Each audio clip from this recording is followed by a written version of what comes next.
তার গলা দিয়ে ঘন ঘন অদ্ভুত গর্জন বের হচ্ছিল।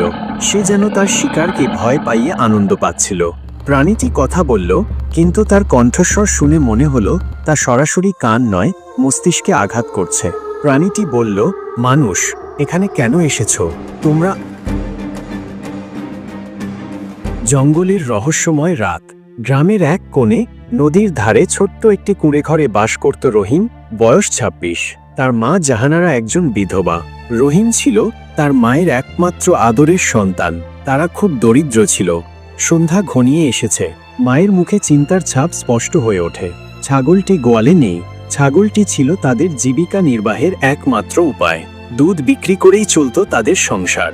জাহানারা উদ্বিগ্ন স্বরে বলেন, রহিম বাবা, ছাগলটা কোথায় গেছে জানি না। দুপুর থেকেই নেই। তুমি একটু জঙ্গলের দিকে দেখবে কি? যদি হারিয়ে যায় আমাদের কি হবে? রহিম দীর্ঘশ্বাস ফেলে। জঙ্গলের নাম শুনলেই ভয় হয় তার, কিন্তু মায়ের কথা অমান্য করার সাহস নেই। রহিম বুঝতে পারে মায়ের কথার পেছনে কতটা দুশ্চিন্তা লুকিয়ে আছে। রহিম হাতে একটা মশাল নিয়ে বেরিয়ে পড়েন। রাত গভীর হতে শুরু করেছে। জঙ্গলটা রহিমের গ্রাম থেকে বেশি দূরে নয়, তবে সে কখনো এত গভীর রাতে সেখানে যায়নি। বাতাসে একটা অদ্ভুত গন্ধ, পাখির ডাকে মিশেছিল ভয়ের সুর। মনে হচ্ছিল কেউ যেন তাকে ডেকে নিয়ে যাচ্ছে। পথে যেতে যেতে মায়ের কথা তার মাথায় ঘুরছিল। আমাকে মাকে সুখী করতে হবে, এই চিন্তা তাকে সাহস যোগাচ্ছিল। হঠাৎ একটা শব্দ হলো। কেউ যেন পাতা মারিয়ে তার পেছনে দাঁড়িয়েছে। পেছন ফিরে তাকালো, কিন্তু কিছু দেখতে পেল না। হঠাৎ একটা ছোট শিয়াল তার সামনে এসে দাঁড়ায়, কিন্তু এই শিয়ালটা সাধারণ শিয়ালের মতো নয়। তার চোখ যেন আলো ছড়াচ্ছে। রহিম ঘাবড়ে যায়। শিয়ালটা হেসে বলে, তুমি ভয় পাচ্ছ? ভয় পেও না, আমি তোমাকে খেতে আসিনি। রহিম অবাক হয়ে বলে, তুমি কথা বলছো? শিয়াল হেসে বলে, তুমি এই জঙ্গলে ঢুকেছ কেন জানো না? এই জায়গাটা মানুষদের জন্য নয়। রহিম তখন শিয়ালকে পুরো ব্যাপারটা বোঝায়। শিয়াল একটু থেমে বলে, আমি তোমাকে সাহায্য করব, তবে শর্ত একটাই, আমার কথার অবাধ্য হতে পারবে না। শিয়ালের সাহায্যে রহিম এগিয়ে যেতে থাকে। কিছুক্ষণ পর এক বিশাল বাঘের সামনে পড়ে। বাঘটা হিংস্রভাবে গর্জন করে। রহিম ভয় পেয়ে থেমে যায়। শিয়াল বলে, তুমি ভয় পেও না, এই বাঘ তোমার ক্ষতি করবে না, বরং তার গল্প শুনলে তুমি কাঁদবে। বাঘটা বলে ওঠে, মানুষ, আমার কাছে এসো না। আমি একসময় ছিলাম এক বনরক্ষকের গোলাম, কিন্তু আমার মালিককে এক অদ্ভুত প্রাণী হত্যা করেছিল।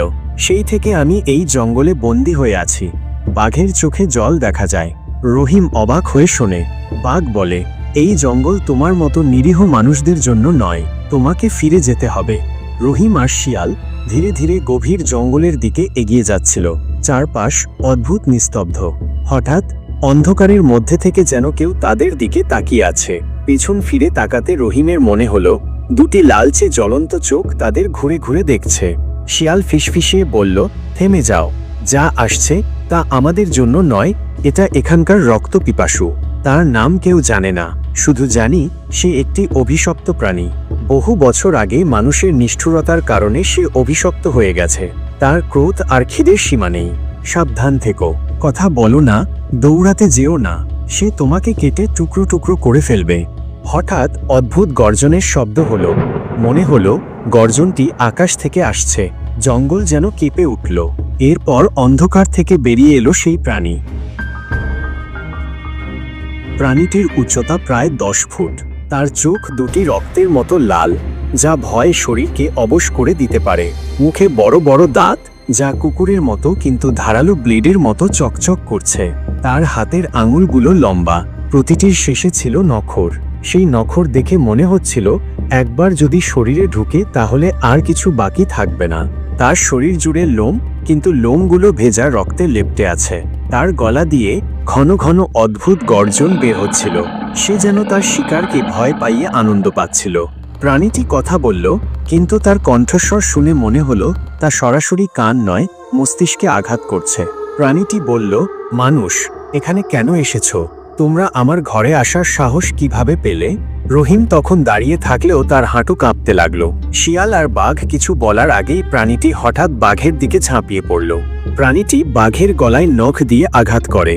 বাঘ চিৎকার করে ওঠে, কিন্তু প্রাণীটি থামে না। সে বাঘকে মাটিতে ছুঁড়ে ফেলে দেয়। শিয়াল লাফ দিয়ে প্রাণীটির পিঠে উঠে তার চোখে কামড়ানোর চেষ্টা করে, কিন্তু প্রাণীটি তার লম্বা হাত দিয়ে শিয়ালকে ছুঁড়ে ফেলে দেয়। শিয়ালের গলা দিয়ে রক্ত বের হতে শুরু করে। প্রাণীটি গর্জন করে বলে, তোমরা আমাকে আটকাতে এসেছো? আমি সেই অভিশপ্ত প্রাণী যার ভেতরে শুধু ক্রোধ আর ঘৃণা। বহু বছর আগে আমার পরিবারকে মানুষ হত্যা করেছিল। তখন থেকে এই জঙ্গল আমার শাস্তি।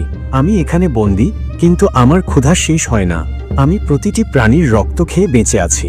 আজ আমি তোমাদেরও শেষ করে দেব। রহিম ভয়ে স্তব্ধ হয়ে দাঁড়িয়েছিল। প্রাণীটি রহিমের দিকে এগিয়ে আসে। তার হাতের নখর রহিমের মুখের সামনে কয়েক ইঞ্চি দূরে থেমে যায়। প্রাণীটি বলে, তুমি একজন মানুষ। তোমাদের রক্ত সবচেয়ে সুস্বাদু। তোমাকে আমি আস্তে আস্তে হত্যা করব। তোমার কান্না শুনে আনন্দ পাব। তারপর তোমার গ্রামেও যাব। তোমাদের মতো নিষ্ঠুর মানুষদের ধ্বংস করে দেব। রহিম কাঁপতে কাঁপতে বলে, তোমার এই জীবন কি তুমিই চেয়েছিলে? তুমি কি চিরকাল এইভাবে বাঁচতে চাও? প্রাণীটি থেমে যায়। তার চোখে এক মুহূর্তের জন্য ক্রোধের জায়গায় বিষাদ দেখা দেয়, কিন্তু এরপরই সে চিৎকার করে বলে, আমার অভিশাপ ভাঙবে কিভাবে? কেউ পারবে না। তাই আমি তোমাদের মেরে শেষ করব। বাঘ তখন অল্প শক্তি নিয়ে প্রাণীটির পেছন থেকে আঘাত করে। শিয়াল আর বাঘ তাকে থামানোর চেষ্টা চালিয়ে যায়। লড়াইয়ের সময় শিয়ালকে ভয়ঙ্করভাবে আঘাত করেছিল সেই অদ্ভুত প্রাণী। তার গলা থেকে রক্ত ঝরছিল। রহিম যখন শিয়ালকে সাহায্য করতে এগিয়ে গেল, শিয়াল কষ্টের মধ্যেও বলল, আমার কথা শুনো রহিম, আমাকে বাঁচানোর চেষ্টা করো না। তোমার নিজের প্রাণ বাঁচানো বেশি জরুরি। তুমি না থাকলে আমরা সবাই শেষ হয়ে যাব। রহিম শিয়ালের মুখে হাত রেখে বলে, তোমার প্রাণ আমার চেয়ে বেশি মূল্যবান। তুমি না থাকলে আমি বাঁচতে পারবো না। আমরা একসঙ্গে লড়াই করব। শিয়ালের চোখে জল চলে আসে। সে বলে, তোমার মতো সাহসী বন্ধু পাওয়া আমার জন্য আশীর্বাদ। আমি কথা দিচ্ছি, আজ আমি যা করব তা শুধু তোমার জন্য। অদ্ভুত প্রাণী যখন বাঘকে প্রায় মেরে ফেলতে যাচ্ছিল, রহিম নিজের প্রাণের পরোয়া না করে প্রাণীটির দৃষ্টি অন্যদিকে সরানোর জন্য গর্জন করে বলে, তোমার শত্রু আমি, এসো আমাকে মারো। বাঘ মাটিতে লুটিয়ে পড়ে শ্বাস নিচ্ছিল, কিন্তু রহিমের সাহস দেখে সে ধীরে ধীরে উঠে দাঁড়ায়। বাঘ বলে, তুমি আমাকে রক্ষা করলে, অথচ আমি তোমাকে ভয় দেখিয়েছিলাম। এবার আমি তোমার পাশে থেকে লড়ব। আমি আমার জীবনের শেষ রক্তবিন্দু দিয়ে তোমাকে রক্ষা করব। বাঘ, শিয়াল আর রহিম একসঙ্গে প্রাণীটির ওপর ঝাঁপিয়ে পড়ে। তারা একে অপরকে আঘাত থেকে বাঁচানোর চেষ্টা করে। শিয়াল চিৎকার করে রহিমকে বলে, ওই পাথরটাই তার অভিশাপের শক্তি ধ্বংস করতে পারবে। দেরি করো না। রহিম পাথরটি তুলে প্রাণীর মাথায় আঘাত করে। পাথরটি প্রাণীর শরীরে লাগতেই তার গা থেকে কালো ধোঁয়া বের হতে থাকে। প্রাণীটি গর্জন করতে করতে চিৎকার করে বলে, এটা কি করেছ? আমার শক্তি চলে যাচ্ছে। তার শরীর ক্রমশ গলতে শুরু করে। লালচে আলো দিয়ে ঘেরা সেই বিশাল দেহটা ধীরে ধীরে ছোট হতে থাকে, আর শেষে একটা বিকট শব্দ করে প্রাণীটি মাটিতে লুটিয়ে পড়ে। প্রাণীটি হারানোর আগে বলল, তুমি আমাকে হত্যা করেছ, কিন্তু আমার অভিশাপ তোমাদের ওপর থাকবে। এই জঙ্গল কখনো শান্ত হবে না। প্রাণীটি হারিয়ে যায়। শিয়াল আর বাঘ রক্তাক্ত, কিন্তু তারা বেঁচে থাকে। শিয়াল রহিমকে বলে, তোমার সাহস আর বুদ্ধি ছাড়া আমরা এই লড়াই জিততে পারতাম না। আজ থেকে এই জঙ্গল শান্ত থাকবে, কিন্তু মনে রেখো, এই জঙ্গল কখনো পুরোপুরি মুক্ত হবে না। রহিম শিয়াল আর বাঘের দিকে তাকিয়ে বলে, তোমরা শুধু আমার বন্ধু নও, তোমরা আমার পরিবার। তোমরা না থাকলে আমি বেঁচে ফিরতে পারতাম না। শিয়াল মৃদু হেসে বলে, আমরা একে অপরের জীবন রক্ষা করেছি, এটাই তো বন্ধুত্ব। বাঘ ধীরে ধীরে তার মাথা রহিমের কাঁধে ঠেকিয়ে বলে, তোমার মতো মানুষকে চিনতে পেরে আমি ধন্য। তুমি শুধু আমাদের বাঁচাওনি, আমাদের আত্মাকেও মুক্তি দিয়েছ। তারপর বাঘ রহিমকে বলে, তুমি মায়ের কথা বলেছিলে, আমিও আমার মাকে হারিয়েছি। ছোটবেলায় শিকারীরা আমার মাকে হত্যা করেছিল। সেই থেকে এই জঙ্গলে একা একা ঘুরছি। মানুষের ওপর আমার প্রচণ্ড রাগ ছিল, কিন্তু আজ তোমার কথা শুনে মনে হচ্ছে সব মানুষ একরকম নয়। শিয়ালও যোগ করে, এই বাঘ আমাকে অনেকবার রক্ষা করেছে। আমরা দুজন একসঙ্গে অনেক বিপদ সামলেছি, আর আজ তুমি আমাদের মতো দুর্বল প্রাণীদেরও নিজের সাহস দিয়ে শক্তি যোগাচ্ছ। তাদের বন্ধুত্বের গল্প জঙ্গলে চিরকাল থেকে যায়, এক দৃষ্টান্ত হয়ে। রহিম ছাগল নিয়ে গ্রামে ফিরে যায়। তার মা তাকে জড়িয়ে ধরে কাঁদে, কিন্তু সেই অদ্ভুত রাতের ঘটনা রহিমের স্মৃতিতে চিরকাল ভয়ঙ্কর দুঃস্বপ্ন হয়ে থেকে যায়। রহিমের জায়গায় আপনি হলে কি করতেন? কমেন্টে অবশ্যই জানাবেন। এমন সুন্দর ফ্রেশ ভিডিও একমাত্র এমডি আমজাদ কাজী এই চ্যানেলটিতেই পাবেন, তাই সাবস্ক্রাইব করে রাখেন। শুধুমাত্র আপনার জন্যই ভিডিও তৈরি করি আমরা।